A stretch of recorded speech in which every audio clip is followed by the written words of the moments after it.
Thank you all for being here. So today we have Kemble Scott, who's the author of SoMa. It's a novel best-selling novel, about the South of Market neighborhood and stories of the people who live there around the turn of the millennium. And our guest today, Kemble Scott, is a writer and editor, in addition to being a novelist, at San Francisco's subculture e-zine SoMa Literary Review, somalit.com. And in the nonfiction world of television news, he has been honored with 3 Emmy Awards and is an alumnus of the Columbia University Graduate School of Journalism. And he's here today to talk about his novel, SoMa, and do a little reading from it, I think. So please help me welcome Kemble Scott.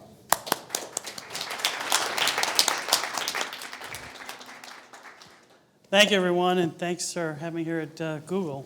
I'm probably like a lot of people where this morning before I came over, I decided I would Google SoMa to see what I could find. And what I got 2,200,000 results in 0.13 seconds, and almost all of them had to do with drugs.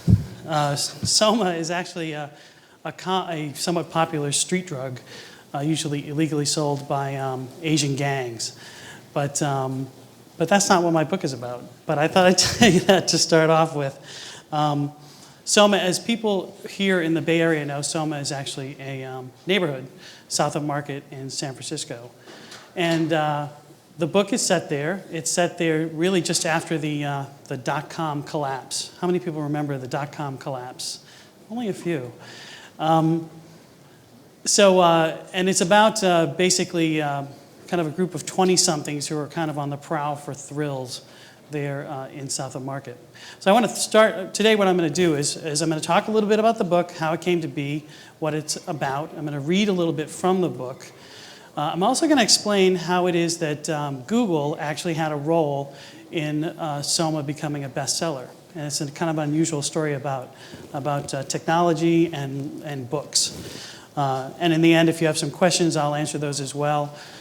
Basically, if you have any questions about the publishing process, if there are any aspiring writers in the audience, I'm happy to tell you what I know about that as well.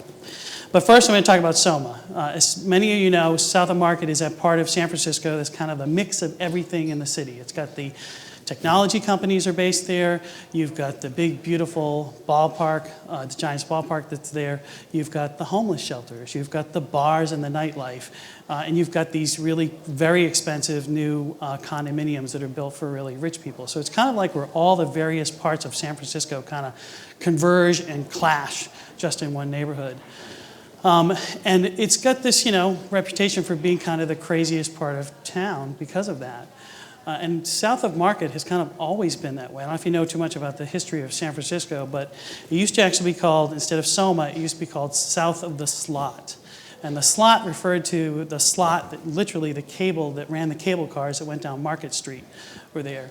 But even from the city's very beginnings, it was known as kind of the wild part of the city. And if you've been to South of Market, you should walk around and take notice of some of the names of the streets in the neighborhood. You have streets that are named Clementina, Harriet, Minna, Natoma. These are the little streets that kind of run through the neighborhood.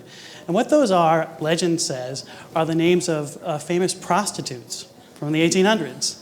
So literally, they named the streets after the sex business. And to a certain extent, the city that neighborhood still has kind of that raunchy reputation, that part of San Francisco. So 11 years ago, I moved to San Francisco, and this was before the dot-com took off, and when South of Market was still a pretty edgy part of the city. And I lived in Providence, Rhode Island. I worked as a news director at a TV station, and basically that means you basically run the local TV news.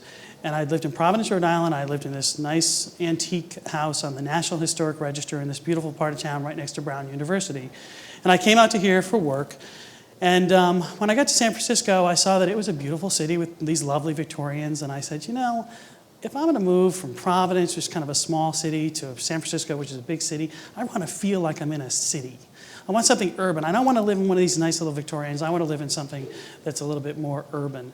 And sure enough, South of Market was the place to be, and I moved into this great loft that was very, swank, and it was single, and it was a wonderful experience.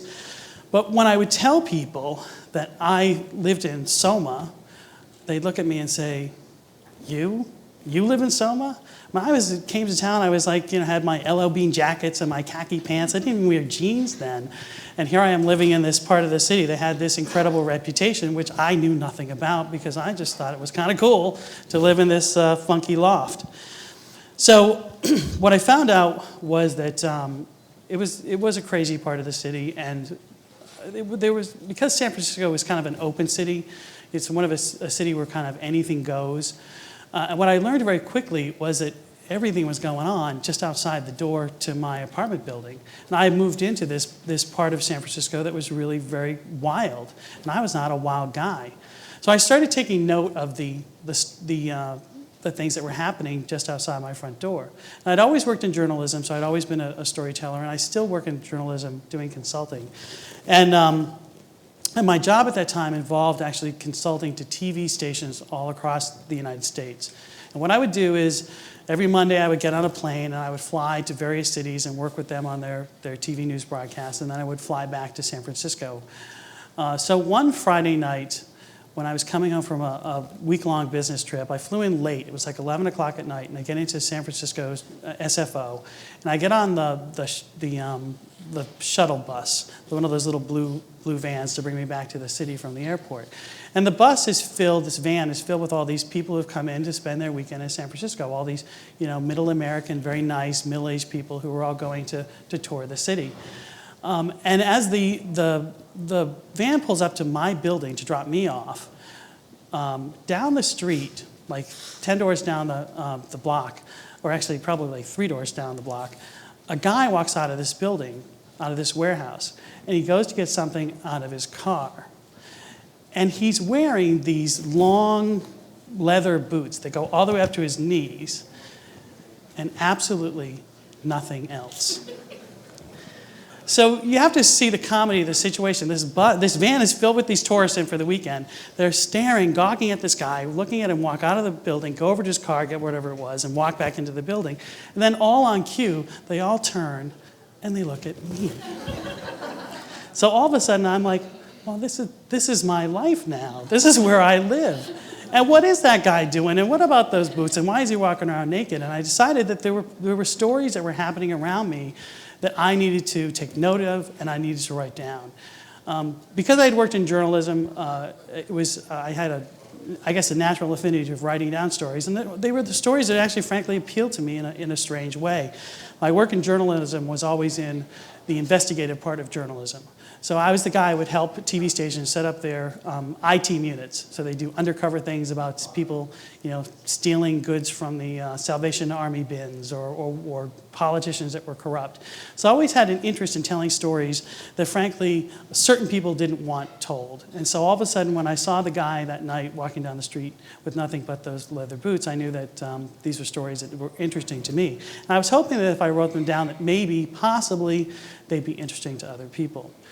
So I started writing short stories, and I wrote a lot of them while I was on airplanes and flying around the country. And the stories well, I'll tell you some of the stories because some of the stories actually made it into the book.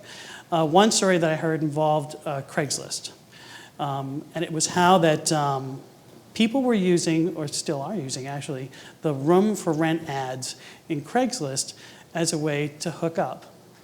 So what they do is they'll put an ad in for a roommate share, because in San Francisco, I'm sure many of you know, it's an expensive city, so a lot of people who are adults live as roommates, which is a little unusual. The rest of the United States doesn't really live that way. But in San Francisco, you have complete grown-ups, complete strangers who will roommate together. And so you see an ad on Craigslist, and it will be for a one bedroom and a roommate share, and it will say something like, I have a 1 bedroom in my flat for rent, and I'm 6'2". I go to the gym 5 times a week. I have brown hair and blue eyes. You'd be like, well, why do I need to know that if it's a room for rent? So it's a way that people are using the room rental ads on Craigslist as a way to meet each other and to hook up. So I had heard about this, and somebody told me this story, so I decided to write it, and I brought it to my writers group and said, what do you think of this story? And some woman in the group said, well, I met my boyfriend that way. And a guy said that he had met a girl that way as well. So it turned out to be quite common that this was going on, but who knew? I didn't know, except somebody told me this. So these are the type of stories that I started writing down and started to form my work as a fiction writer. Another story that I worked on was one involving BART. Everyone knows BART is the Bay Area Rapid Transit. It's the train that goes from San Francisco to the suburbs, mostly to the East Bay, to Oakland and Berkeley and those areas. But what you might not know is that there's a group of people who actually meet on the BART trains, specifically on the last seats of the last cars of any number of trains, to hook up on the train. And they do this while the train is in the Trans-Bay Tunnel, while it's going under the water between San Francisco and Oakland. The reason they do it there is that when they're in the tunnel, nobody from the outside can see what's going on the inside. And it also, when they enter the tunnel, the windows become black because it's dark in the tunnel, and they're like mirrors. And all of a sudden, people can be checking each other out on this train by just looking into the mirrors of the glass without looking at one another. So I thought this was an interesting story, and this is how the book actually developed, was that somebody said, told me this story, a guy who commuted to Danville every day. And I just totally didn't believe it. I'm like, well, that's not possible. I mean, 9/11, security cameras, there's no way something like that could happen. And he said, sure enough, he said that it was happening, and it was happening all the time. So I wrote up the story, and I brought it to my writers group, and I said, look at this, another weird story that I found about San Francisco. And they read it, and they said, they actually thought it was, unbelievable that it was going on, and they were shocked, and they thought it was funny and hilarious and all the rest of it. But they said that I really didn't have my details down. That they said that, in fact, when I wrote the story, that BART didn't look like that. That BART, the seats were not that color. It didn't smell like that. They weren't arranged that way. That basically they caught me. They caught me in not doing my homework because, frankly, I had never ridden on BART. I just heard this story and thought, what a great story. I'll just write it down. And they said, no, you gotta go to BART. You have to actually ride the train, take your notes, so that you have the details of the story correct. But otherwise, it's a great story. So the very next day, I got on BART. It's like 3 o'clock in the afternoon, and I sat exactly where the guy told me to sit, in the very last seats of the very last car. And sure enough, I brought my notepad, and I'm noticing the color of the seats and what the fabric is like, and the posters that are on the wall, so I could have all this stuff from my short story, and what it looked like, and what it smelled like, and what it sounded like. And sure enough, on my very first trip on BART to the East Bay and back through the Trans-Bay Tunnel, I witnessed firsthand exactly what my friend had told me about.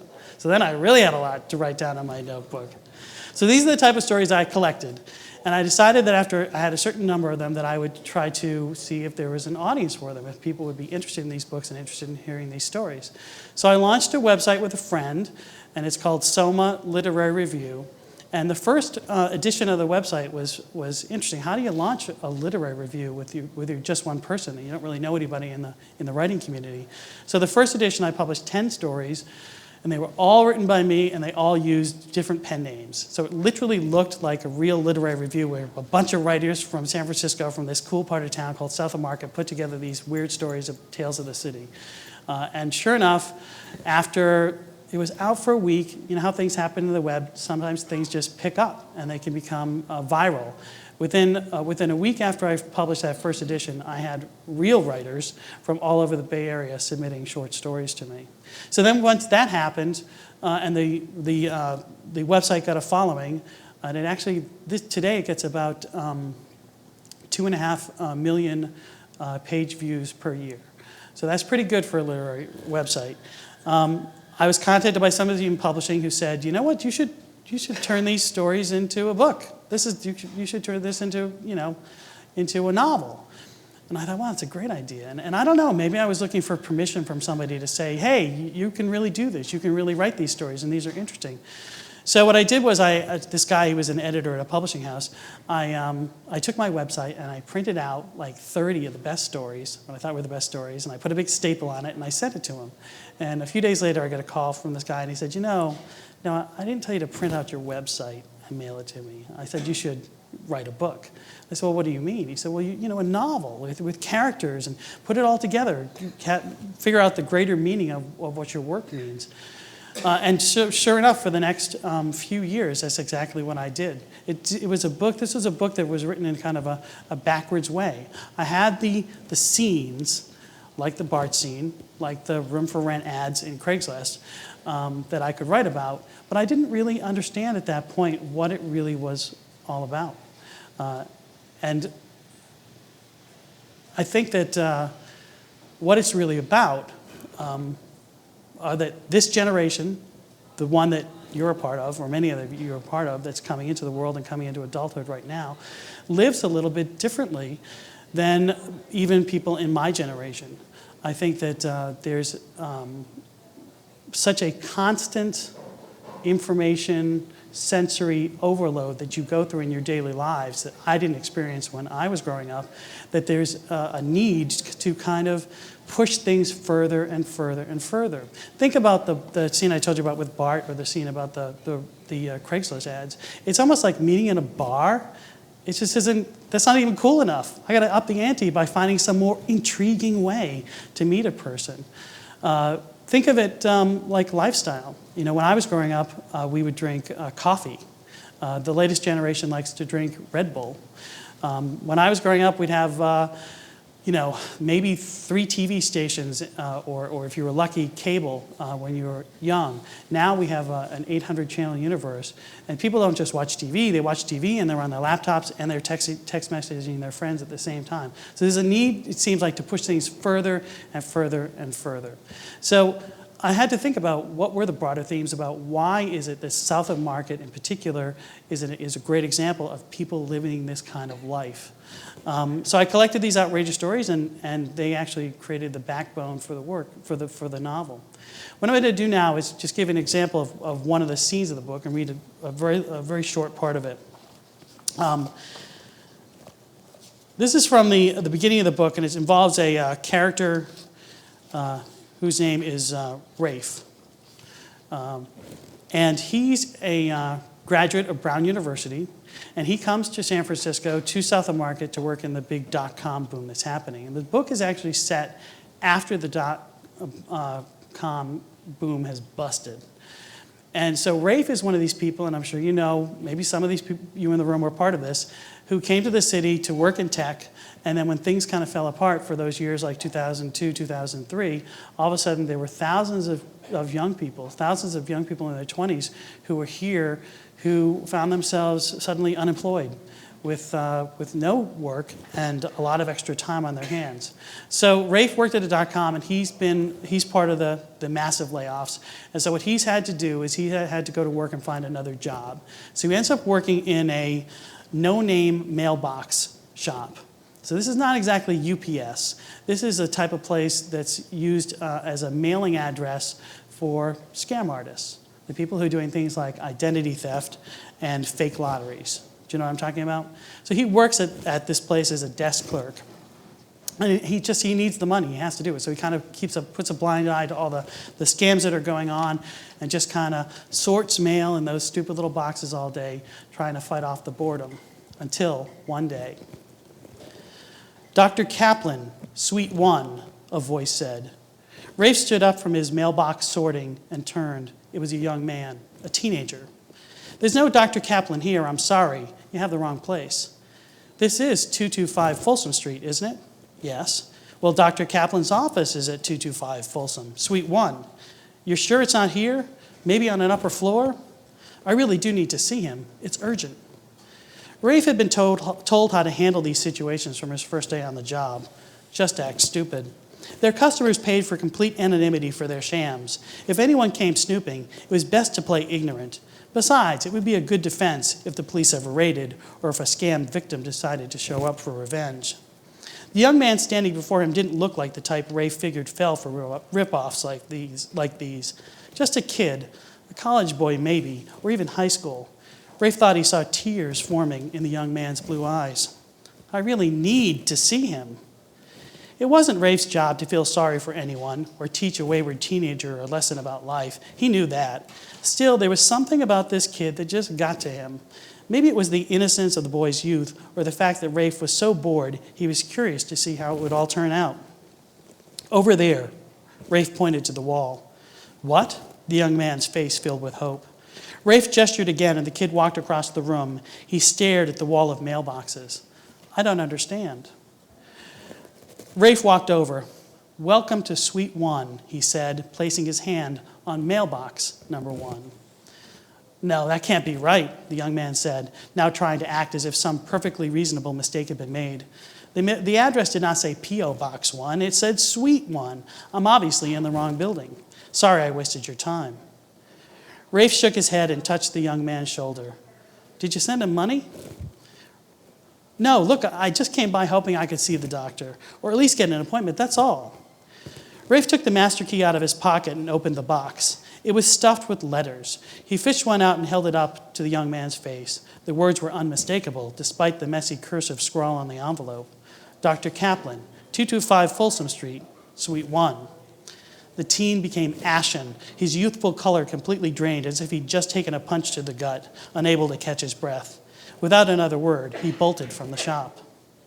The kid's emotional scene made Rafe curious. What scam did this Dr. Kaplan have going? He looked down at the letter in his hands and inspected the back. One corner of the flap was all that held the envelope closed. It would take little effort to peel it free and peek inside. He'd seal it all back up and no one would be the wiser. What could be the harm? He tore it open, creating a bit more of a sloppy edge than he intended. Inside, he found a newspaper clipping. It was a small advertisement, the type found in the classified section of a weekly paper, the cheap ink easily smudged onto his fingers. Don't be ashamed one day longer, the headline screamed. Add 1 to 3 inches with Dr. Kaplan's patented system. Order your initial consultation kit now. Also inside the envelope was a check made out to Dr. Kaplan for $29.99. Poor kid. Probably only 17 years old, and he's already worried about his shortcomings. It was at about that age that Rafe himself became aware that size mattered. He'd never given it much thought until he and his high school friend Judy ventured off to a nude beach. Rafe spent most of the day lying on his stomach, trying to hide how easily he was aroused by the sight of all the naked bodies. He would pay later for his inability to control his passions. The sunburn on his behind made it excruciating to sit for days. He's the king of the beach, Judy sighed as she pointed to an obese man standing in the surf. The man was surrounded by a gaggle of six perpetually giggling, attractive women. The fat one? Rafe asked, noticing how the man's back was so hairy it looked like a sweater. Yes, you know him. No, I can just tell. Rafe couldn't, at least not from the distance of their blanket set up against the dunes. When he was sure his excitement had been tamed for at least a few minutes, he headed down to the water to cool his already fiery backside. As he hit the waves, he saw why so many female admirers surrounded the portly man. It was the size of a baby's arm. Rafe shuddered. He closed his eyes tight and squatted down into the cooling water. He reached down to examine himself for comparison. It was the first time Rafe realized there was a scale to such things, a pecking order of peckers. That day, he learned the difference could be enormous. Now Rafe wondered just how small the teenager was to be so vexed he would make his way to 225 Folsom Street, not exactly a part of SoMa on the tourist trail, in pursuit of the miraculous Dr. Kaplan and his mysterious cure. Rafe had seen the monstrosity, the man on the man at the nude beach. The angst of the boy and Dr. Kaplan's scam made him wonder if there was another extreme, one on the other end of the size spectrum. How bad could it be? Dr. Kaplan must have hit a nerve with a new marketing campaign. Over the next several weeks, the foot traffic into 225 Folsom increased dramatically. Several men stopped by each day asking for Suite 1. Rafe soon wished he'd never opened that envelope to discover the secret of Dr. Kaplan. The job had always been tedious, but at least it didn't cause anxiety. Now each time the door opened, he found himself in an awkward moment.